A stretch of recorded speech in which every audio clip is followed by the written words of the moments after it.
आज हम एक ऐसी किताब के सफर पर निकलने वाले हैं जो आपके सोचने के तरीके को हमेशा के लिए बदल देगी।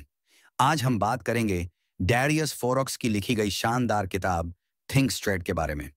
यह किताब, जैसा कि नाम से ही पता चलता है, हमें सिखाती है कि कैसे हम अपनी उलझी हुई और भटकी हुई सोच को साफ और सीधा करके जीवन में स्पष्टता और सफलता पा सकते हैं।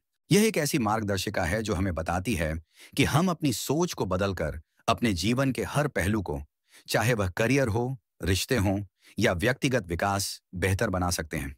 तो क्या आप तैयार हैं दोस्तों? चलिए, बिना किसी देरी के इस ज्ञान के भंडार में गोता लगाते हैं। अध्याय 1, सोच की शक्ति, वह नींव जिस पर जीवन टिका है। थिंक स्ट्रेट किताब हमें एक सरल लेकिन शक्तिशाली संदेश देती है। हमारी सोच यानी हमारे विचार हमारे जीवन को बनाने या बिगाड़ने की क्षमता रखते हैं। हम अक्सर ये सोचते हैं कि हम अपनी सोच के गुलाम हैं, कि हमारे मन में आने वाले विचार अपने आप आते हैं और उन पर हमारा कोई नियंत्रण नहीं है। लेकिन डैरियस फोरॉक्स हमें बताते हैं कि यह सच नहीं है। वास्तव में हमारी सोच पर हमारा जितना नियंत्रण है, उससे कहीं अधिक है जितना हम समझते हैं। यह किताब उन लोगों के लिए एक वरदान है जो अपने जीवन में एक बड़ा बदलाव लाना चाहते हैं, जो अपनी क्षमता को पहचानना चाहते हैं और जो अपने सपनों को हकीकत में बदलना चाहते हैं। यह हमें बताती है कि हमारी सोच ही वो नींव है जिस पर हमारा जीवन टिका है। हमारे विचार केवल मन में आने वाली छोटी छोटी बातें नहीं हैं। वे हमारी भावनाओं को जगाते हैं, हमारे दृष्टिकोण को आकार देते हैं, हमारे निर्णयों को प्रभावित करते हैं और अंततः हमारे अनुभव की जाने वाली वास्तविकता को बनाते हैं। ये वो अदृश्य शक्तियां हैं जो हमारे जीवन को हर पल गढ़ रही हैं। थिंक स्ट्रेट हमें सिखाती है कि हमारे विचार दो मुख्य तरीकों से हमारी वास्तविकता का निर्माण करते हैं। पहला, न्यूरोप्लास्टिसिटी के माध्यम से। हमारा मस्तिष्क एक स्थिर अंग नहीं है। यह लगातार बदल रहा है, विकसित हो रहा है और खुद को नए अनुभवों और जानकारियों के आधार पर पुनर्निर्माण कर रहा है। जब हम बार बार एक ही विचार पर ध्यान केंद्रित करते हैं, तो हमारा मस्तिष्क उस विचार के अनुसार ही खुद को ढाल लेता है। उदाहरण के लिए, यदि आप लगातार खुद को बताते हैं कि आप किसी काम में असफल हो जाएंगे, तो आपका मस्तिष्क वास्तव में उस काम में सफलता के लिए जरूरी न्यूरल कनेक्शन बनाने की संभावना को कम कर देता है। दूसरा, हमारे विचार हमारे कार्यों को प्रभावित करते हैं। यदि हम मानते हैं कि हम किसी चीज को पूरा कर सकते हैं, तो हम उस काम को पूरा करने की दिशा में प्रयास करने के लिए प्रेरित होते हैं। दूसरी ओर, यदि हम मानते हैं कि हम असफल होंगे, तो हम कोशिश भी नहीं करते। ये हमारे विचारों की अविश्वसनीय शक्ति है जो हमारे जीवन के हर पहलू को प्रभावित करती है। अध्याय 2, अपनी सीमाओं को पहचानने वाले विश्वासों को पहचानना, खुद को खोलना। अक्सर हम अपनी सफलता और खुशी के रास्ते में सबसे बड़ी बाधा खुद ही बन जाते हैं। ये जानकर थोड़ा अजीब लग सकता है, लेकिन यह सच है। हमारे अंदर कुछ ऐसे विश्वास छिपे होते हैं जो हमें आगे बढ़ने से रोकते हैं। इन विश्वासों को ही लिमिटिंग बिलीव्स कहा जाता है। ये वो गहरे बैठे विचार होते हैं जो हमें विश्वास दिलाते हैं कि हम क्या करने में सक्षम हैं और क्या नहीं। ये वो अदृश्य बेड़ियां हैं जो हमें अपनी पूरी क्षमता तक पहुंचने से रोकती हैं। थिंक स्ट्रेट हमें सिखाती है कि हमें इन सीमाओं को पहचानना और उन्हें तोड़ना जरूरी है। लेकिन यह कैसे करें? सबसे पहले हमें अपने आप से कुछ जरूरी सवाल पूछने होंगे। क्या आप अक्सर खुद से कहते हैं, मैं यह नहीं कर सकता, या यह मेरे लिए बहुत मुश्किल है? क्या आप असफलता से डरते हैं और जोखिम लेने से बचते हैं? क्या आप खुद की आलोचना करते हैं और अपनी सफलताओं को कम आंकते हैं? क्या आप दूसरों से तुलना करते हैं और खुद को कमतर महसूस करते हैं? यदि इनमें से किसी भी सवाल का जवाब हाँ है, तो यह संभावना है कि आपको अपने सीमित करने वाले विश्वासों को पहचानने और उन्हें बदलने की आवश्यकता है। यह एक ऐसी यात्रा है जो आत्म खोज से शुरू होती है और आत्म विकास की ओर जाती है।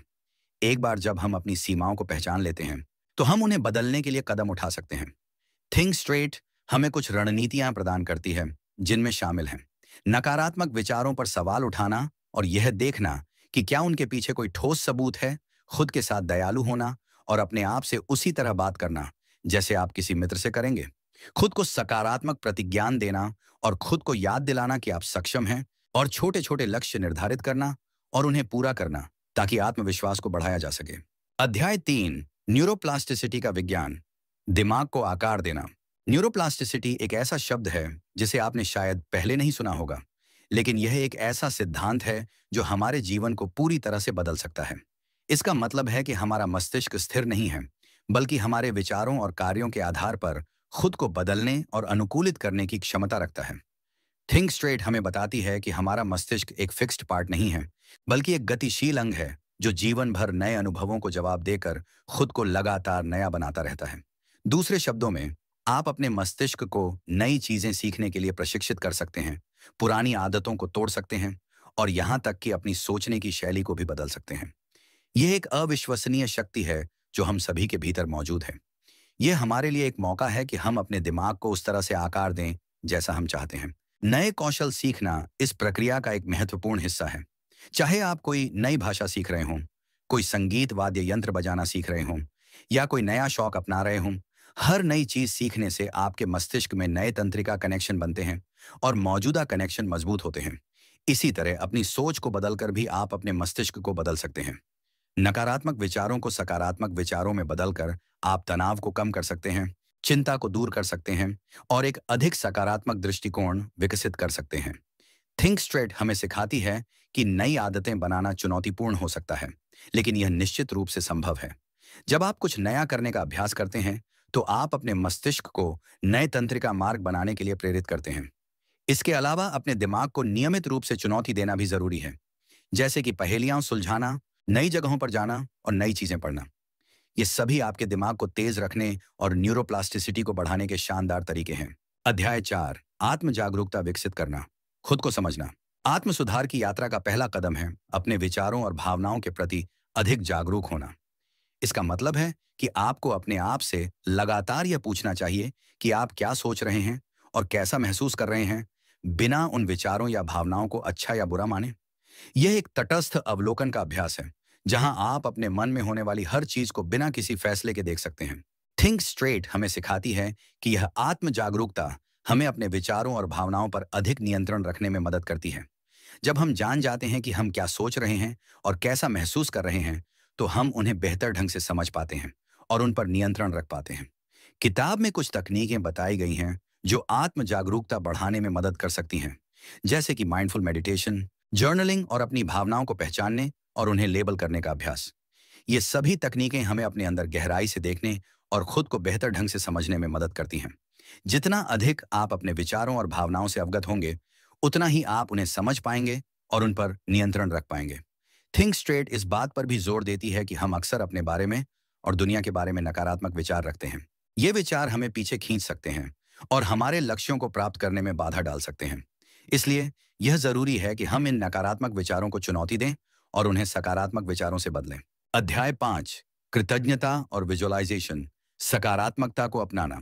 थिंक स्ट्रेट हमें सिखाती है कि हमारे जीवन में सकारात्मकता को बढ़ावा देने के 2 शक्तिशाली तरीके हैं: कृतज्ञता का अभ्यास करना और विजुअलाइजेशन का उपयोग करना। कृतज्ञता का अर्थ है अपने जीवन में अच्छी चीजों की सराहना करना, चाहे वे कितनी भी छोटी क्यों ना हो। यह एक सरल लेकिन शक्तिशाली अभ्यास है जो हमारे विचारों को सकारात्मक रूप से बदल सकता है और हमारे जीवन में खुशी और संतुष्टि ला सकता है। थिंक स्ट्रेट हमें सलाह देती है कि हम हर दिन उन चीजों को लिखें जिनके लिए हम आभारी हैं, चाहे वे कितनी भी छोटी क्यों ना हों। यह हमारे सकारात्मक दृष्टिकोण को बढ़ावा देगा और हमें अपने जीवन में अच्छी चीजों की अधिक सराहना करने में मदद करेगा।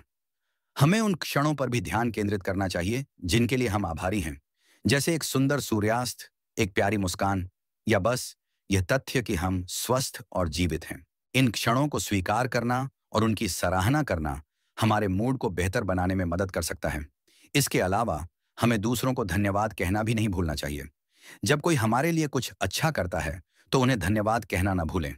विजुअलाइजेशन एक और शक्तिशाली उपकरण है जिसका उपयोग हम अपने लक्ष्यों को प्राप्त करने और अपने मनचाहे भविष्य को साकार करने के लिए कर सकते हैं। इसका मतलब है अपने मन में अपने लक्ष्यों की कल्पना करना, जैसे कि आप उन्हें पहले ही प्राप्त कर चुके हैं। हमें अपनी आंखें बंद करके या मन ही मन में यह कल्पना करनी चाहिए कि हम अपने लक्ष्यों को पा चुके हैं और उन भावनाओं पर ध्यान केंद्रित करना चाहिए जो हमें खुशी, गर्व या संतुष्टि देती हैं। फिर हमें इन भावनाओं को अपने लक्ष्यों को प्राप्त करने के लिए प्रेरणा के रूप में उपयोग करना चाहिए। हमें अपनी कल्पना को वास्तविकता में बदलने के लिए ठोस कदम उठाने चाहिए और उन रणनीतियों को बनाना चाहिए जो हमें अपने लक्ष्यों तक पहुंचने में मदद करें। अध्याय 6, लक्ष्य निर्धारण और उपलब्धि, सपनों को साकार करना। अपने सपनों को हकीकत में बदलने के लिए थिंक स्ट्रेट हमें स्पष्ट लक्ष्य निर्धारित करने, रास्ते में आने वाली बाधाओं को पार करने और खुद को लगातार प्रेरित रखने के महत्व को समझाती है। लक्ष्य निर्धारण की प्रक्रिया में हमें स्मार्ट सिद्धांत का पालन करना चाहिए। इसका मतलब है कि हमारे लक्ष्य विशिष्ट, मापने योग्य, प्राप्त करने योग्य, प्रासंगिक और समयबद्ध होने चाहिए। हमें अपनी इच्छाओं और लक्ष्यों के बीच अंतर को समझना चाहिए, क्योंकि इच्छाएं अस्पष्ट होती हैं, जबकि लक्ष्य स्पष्ट और ठोस होते हैं। हमें अपने लक्ष्यों को कागज पर लिखना चाहिए और उन्हें ऐसी जगह पर रखना चाहिए जहां हम उन्हें बार बार देख सकें। यह हमें प्रेरित रहने और अपने रास्ते पर बने रहने में मदद करेगा। रास्ते में आने वाली बाधाओं से निपटने के लिए हमें उन चुनौतियों और बाधाओं को पहचानना चाहिए जो हमारे रास्ते में आ सकती हैं। हमें हर बाधा से निपटने के लिए एक ठोस कार्य योजना बनानी चाहिए, जिसमें वैकल्पिक समाधान भी शामिल होने चाहिए। और सबसे महत्वपूर्ण बात, हमें लचीला रहना चाहिए और स्थिति के अनुसार अपनी योजनाओं को समायोजित करना चाहिए। खुद को प्रेरित रखने के लिए हमें अपनी छोटी छोटी जीत का जश्न मनाना चाहिए, नकारात्मक विचारों से बचना चाहिए, सकारात्मक सोच अपनानी चाहिए और अपने आप पर विश्वास करना चाहिए।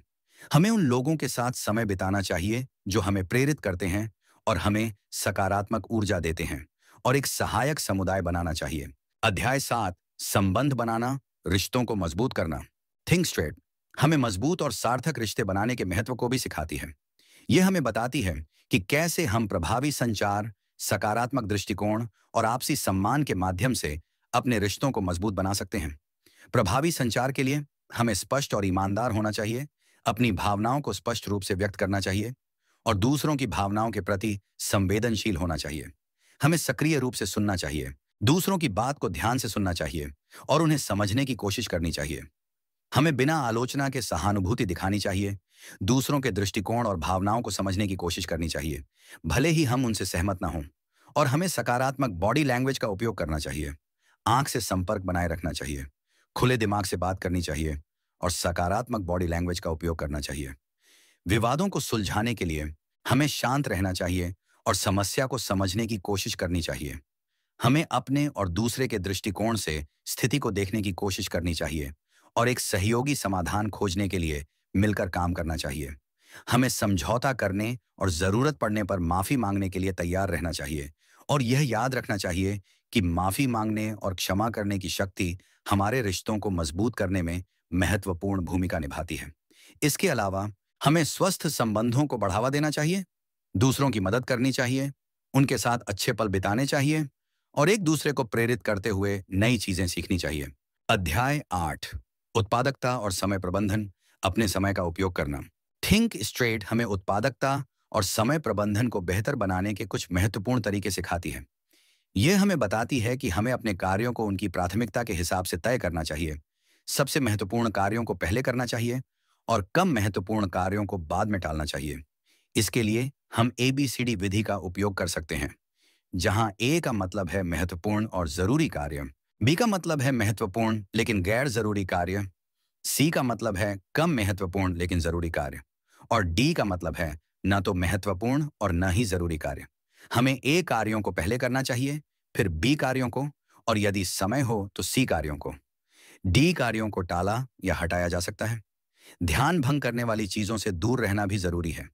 हमें सोशल मीडिया, फोन नोटिफिकेशन और शोर से बचना चाहिए और एक शांत वातावरण में काम करना चाहिए। हमें एक टू डू सूची बनानी चाहिए और उस पर ध्यान केंद्रित करना चाहिए और माइंडफुलनेस और ध्यान का अभ्यास करना चाहिए। थिंक स्ट्रेट हमें सिखाती है कि हमें कुशलता से काम करना चाहिए, एक बार में एक ही काम करना चाहिए, मल्टीटास्किंग से बचना चाहिए, छोटे छोटे ब्रेक लेना चाहिए और ऑटोमेशन टूल और तकनीक का उपयोग करना चाहिए। इसके अलावा हमें पार्किंसंस के नियम का पालन करना चाहिए, जो कहता है कि किसी काम को पूरा करने में जितना समय आप सोचते हैं उससे कम समय लगता है, और 2 मिनट के नियम का उपयोग करना चाहिए, जिसके अनुसार यदि कोई काम 2 मिनट से कम समय में पूरा किया जा सकता है तो उसे तुरंत कर लेना चाहिए। इन रणनीतियों को अपनाकर हम अपनी उत्पादकता बढ़ा सकते हैं, समय का बेहतर प्रबंधन कर सकते हैं और अपने लक्ष्यों को तेजी से प्राप्त कर सकते हैं। अध्याय 9, वित्तीय प्रबंधन, धन का नियंत्रण। हालांकि थिंक स्ट्रेट सीधे तौर पर वित्तीय प्रबंधन पर केंद्रित नहीं है, लेकिन यह हमें कुछ ऐसे महत्वपूर्ण सिद्धांतों को सिखाती है जो हमें अपने वित्तीय जीवन को बेहतर बनाने में मदद कर सकते हैं। यह हमें सूचित वित्तीय निर्णय लेने के लिए प्रोत्साहित करती है। हमें अपने वित्तीय लक्ष्यों को निर्धारित करना चाहिए, जैसे कि कर्ज चुकाना, बचत करना या घर खरीदना, और अपने विकल्पों पर शोध करना चाहिए। विभिन्न वित्तीय उत्पादों और सेवाओं की तुलना करनी चाहिए और भावनात्मक आवेग में निर्णय लेने से बचना चाहिए। हमें अपने कर्ज का प्रबंधन करना चाहिए, अपने कर्ज का ट्रैक रखना चाहिए और ब्याज दरों और न्यूनतम भुगतान को कम करने के तरीकों की तलाश करनी चाहिए। इसके अलावा हमें बचत करने की आदत डालनी चाहिए और नियमित रूप से बचत करनी चाहिए, भले ही राशि कम ही क्यों ना हो। हमें अपनी बचत को बुद्धिमानी से निवेश करना चाहिए, विभिन्न निवेश विकल्पों पर शोध करना चाहिए और अपने जोखिम सहनशीलता के आधार पर निवेश करना चाहिए। हमें अपने खर्चों को ट्रैक करना चाहिए, यह समझने के लिए कि हमारा पैसा कहाँ जा रहा है, ताकि हम गैर जरूरी खर्चों को कम कर सकें। इसके अलावा हमें अपनी वित्तीय आदतों के बारे में जागरूक रहना चाहिए, अपने वित्तीय निर्णयों की जिम्मेदारी लेनी चाहिए और गलतियों से सीखना चाहिए। हमें दीर्घकालिक दृष्टिकोण रखना चाहिए और त्वरित लाभ के बजाय दीर्घकालिक वित्तीय स्थिरता पर ध्यान देना चाहिए। अध्याय 10, समग्र स्वास्थ्य और कल्याण, संतुलित जीवन। थिंक स्ट्रेट हमें समग्र स्वास्थ्य और कल्याण के महत्व को भी सिखाती है। यह हमें बताती है कि हमारा समग्र स्वास्थ्य शारीरिक, मानसिक और भावनात्मक कल्याण सहित कई पहलुओं पर निर्भर करता है। हमें इन सभी क्षेत्रों में स्वस्थ आदतों को अपनाकर अपने समग्र स्वास्थ्य को बेहतर बनाने पर ध्यान देना चाहिए। तनाव प्रबंधन हमारे समग्र स्वास्थ्य का एक महत्वपूर्ण हिस्सा है। हमें अपने तनाव के स्रोतों को समझने की कोशिश करनी चाहिए और स्वस्थ तनाव प्रबंधन तकनीकों का अभ्यास करना चाहिए, जैसे गहरी सांस लेना, ध्यान, योग और व्यायाम करना। हमें अपनी नींद को भी प्राथमिकता देनी चाहिए और हर रात पर्याप्त नींद लेनी चाहिए। हमें नियमित नींद कार्यक्रम का पालन करना चाहिए, सोने से पहले आरामदायक दिनचर्या बनानी चाहिए और अपने सोने के माहौल को आरामदायक बनाना चाहिए। हमें कैफीन और अल्कोहल का सेवन भी सीमित करना चाहिए। इसके अलावा हमें एक स्वस्थ आहार लेना चाहिए, नियमित रूप से व्यायाम करना चाहिए, अपने सामाजिक दायरे से जुड़े रहना चाहिए और अपनी भावनाओं को स्वस्थ तरीकों से व्यक्त करना चाहिए। इन सभी स्वस्थ आदतों को अपनाकर हम एक संतुलित जीवन जी सकते हैं और अपने समग्र स्वास्थ्य और कल्याण में सुधार कर सकते हैं। तो दोस्तों, ये थी डैरियस फोरॉक्स की प्रेरणादायक किताब थिंक स्ट्रेट की समरी। हमने देखा कि कैसे हम अपनी सोच को बदलकर अपने जीवन के हर पहलू को बेहतर बना सकते हैं। ये किताब हमें सिखाती है कि हमारे विचार कितने शक्तिशाली होते हैं और कैसे हम अपनी सीमाओं को तोड़कर अपने सपनों को साकार कर सकते हैं। मुझे उम्मीद है कि यह समरी आपको पसंद आई होगी और आपके लिए उपयोग